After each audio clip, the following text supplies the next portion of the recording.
Bienvenue à toi dans le chapitre 3 de notre deuxième module et ici nous allons parler des différents types de blockchain. Parce que oui, comprenez bien que dans cette formation, on va parler d'un type de blockchain en particulier et j'aimerais juste vous faire comprendre qu'il y a différents types de blockchain par rapport aux différents cas d'utilité que l'on souhaite en faire.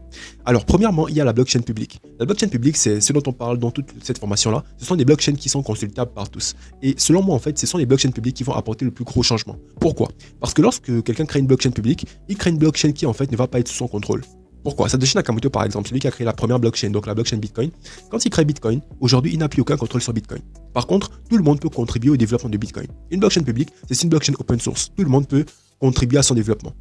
Tout le monde peut consulter les informations dessus, etc., etc.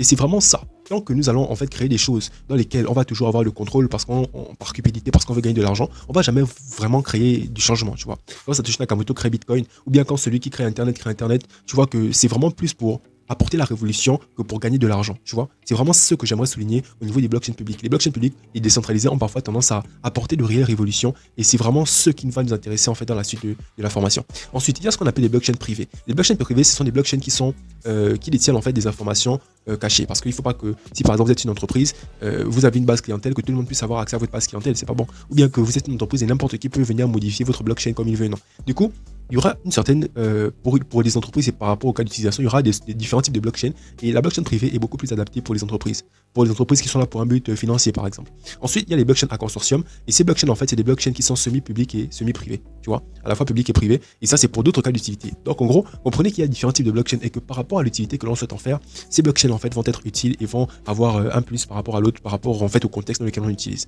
Vraiment, c'est ce que j'aimerais vous faire comprendre dans cette vidéo pour que vous ne restez pas figé sur une seule vision de la blockchain. La blockchain c'est plusieurs choses, c'est vraiment vaste et ça peut être modélé en fait selon notre besoin, tu vois. Donc c'est un peu ça les gars, j'espère que ça vous aura aidé à comprendre encore un peu mieux ce que c'est que la blockchain. Maintenant, j'aimerais dire que ceux qui sont encore jusqu'ici, chapeau, parce que vous êtes en train de comprendre un peu plus en fait la révolution.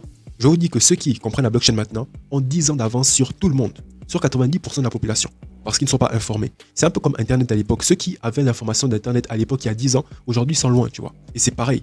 Donc vraiment, si tu suis cette formation-là, reste focus, reste concentré, surtout prends des notes parce que ça va vraiment t'aider. Et surtout, si tu es intéressé par le sujet en fin de formation, n'hésite pas à me contacter et s'il y a déjà la formation payante qui sera disponible, à l'intérieur, il y aura toutes les informations, il y aura tous les docs et tu vas vraiment apprendre énormément de choses que tu ne vas jamais retrouver sur Internet parce que je vais te faire du feu.